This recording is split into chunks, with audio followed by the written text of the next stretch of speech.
bien reçu ta dernière lettre. Navré de voir que rien ne s'est passé comme prévu. J'étais impatient de lire et de dévorer des yeux ta dernière expédition. Les croquis ainsi que les photos que tu m'as transmis m'ont intrigué au plus haut point. Comment ces formes peuvent être-elles encore plus anciennes que notre civilisation? Comment nos ancêtres ont pu imaginer ces formes? Je t'avouerai sincèrement qu'une partie de moi souhaite croire en un passé plus sombre et mystique que tout ce que nous avons pu imaginer jusqu'ici. Mais tu le sais mieux que quiconque. D'ici quelques mois, plus aucun mystère ne pourra persister et nous pourrons déterminer approximativement l'époque ainsi que la civilisation. Ici, rien ne change. Le quotidien nous harcèle sans jamais nous laisser respirer et les journées s'écoulent comme des grains de sable. Espérant que le point relais te fera parvenir cette lettre, ces quelques mots qui pourront te faire changer les idées. Le 10 juillet, cher toi, je t'écris car j'en ressens étrangement le besoin. Les sombres détails de ton exploration ont déjà commencé à me hanter. Navré de te l'avouer. Tu me connais, je suis démesuré quant aux obsessions qui pullulent dans mon quotidien. Et à ce propos, j'ai fait un songe étrange la nuit dernière, d'où cette impulsion pour continuer à t'écrire. Les abîmes que tu as retranscrits sont venus à moi, comme si je les regardais de mes propres yeux.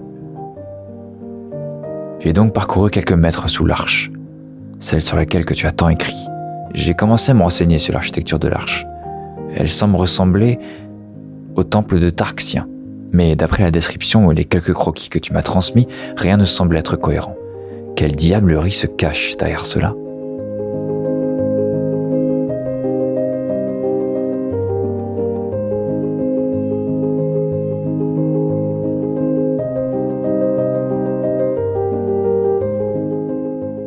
Le 13 juillet.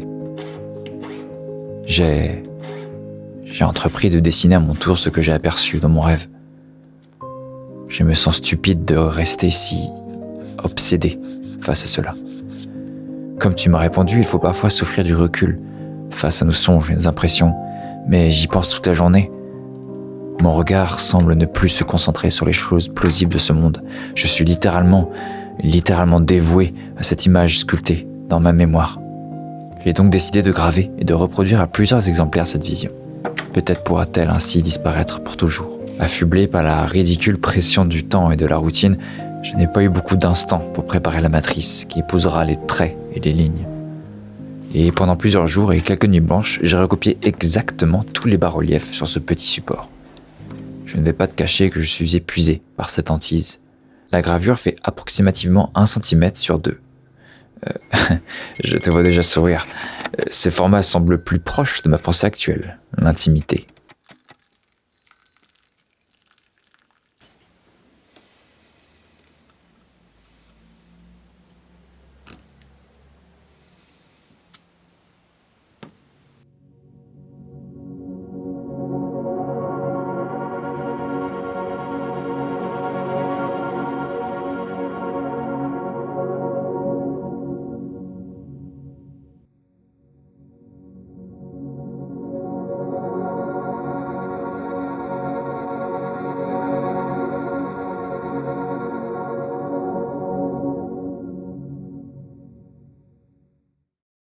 Le 4 août. Merci de ta réponse sincère et amicale. Toi seul peux comprendre le poids de concevoir quelque chose et de son sens. Je me suis retrouvé à nouveau dans ce rêve. Je ne sais plus comment il s'est terminé, mais c'était une scène de nuit. La sombre et implacable obscurité était la seule spectatrice du songe. Puis, une lumière a jailli de je ne sais où. Cela semblait venir du plafond ou peut-être bien du sol. Devant moi, l'informe surgit de la terre molle et fondante. La lumière s'intensifia, je distingua la misérable aspérité en face de moi. L'horreur me prit au ventre quand j'aperçus qu'une pierre se hissait lentement à travers ses bas-fonds. J'ai pris peur, car je compris rapidement la signification de l'abjecte concrétion. Une sépulture. Je me réveillai en sursaut, angoissé, comprenant que toute cette rêverie n'était qu'un message provenant de l'échine de mon inconscient Créer, jusqu'à la dernière goutte de vie, ne m'en rendra pas plus compréhensible aux yeux du monde. Observer la mort jusqu'à la fin du jour, écrit Stéphane Lambert. Observer la mort jusqu'à la fin du jour, jusqu'à la fin des temps, ne la rendra jamais compréhensible.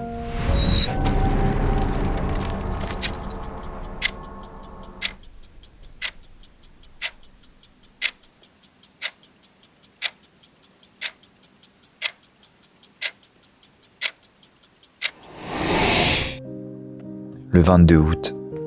Tu trouveras la gravure parmi mes quelques notes. Tu pourras constater par toi-même qu'elle ne rend pas comme je l'avais durement imaginé. Elle ne représente qu'un centième de tout ce que j'avais conçu à l'origine. Et j'en avais presque oublié ton expédition et ta découverte. Excuse-moi pour cette égocentricité. Tout est donc prétexte à créer, n'est-ce pas? J'ai plongé la plaque dans le perchlorure de fer et les 10 dernières minutes de bain ont été fatales pour les détails si précieux. Lors de l'impression, la déception m'a achevé. Je me suis retenu d'hurler.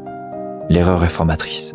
Elle n'arrêtera pas mon envie de continuer à tracer toutes ces choses qui m'évoquent le beau, l'horreur ou même la terreur. J'ai cru t'écrire pendant ces quelques jours sur cette découverte que j'ai vécue, à ma façon, je te l'avoue. En réalité, j'étais un peu jaloux de ta réussite. Mais sache que je suis fier de toi et de tout ce qui va s'enclencher bientôt. Suite à cette gravure, j'imagine qu'accepter les erreurs fait partie du processus. Les comprendre et se placer comme un débutant est probablement l'un des meilleurs enrichissements possibles. Car même si une maladresse s'accumule autour d'une création, d'une découverte, créer, c'est s'oublier et laisser un simple éclat dans la nuit. Comme ce faisceau lumineux sur ces tirages insipides. Je me suis surpris à interroger l'abîme, à déterrer des vieux concepts épistolaires, alors que toi, tu attends simplement le début de l'histoire. Voilà, le processus est maintenant enclenché. Tu pourras maintenant sonner les 3 coups. Nous croyons marcher en ligne droite et faire du nouveau à chaque instant, écrit Nathaniel Hawthorne. Nous croyons marcher en ligne droite et faire du nouveau à chaque instant. Mais en réalité, nous revenons sans cesse à quelque chose qui a été essayé et abandonné il y a longtemps, que nous trouvons maintenant raffiné, perfectionné, idéalisé.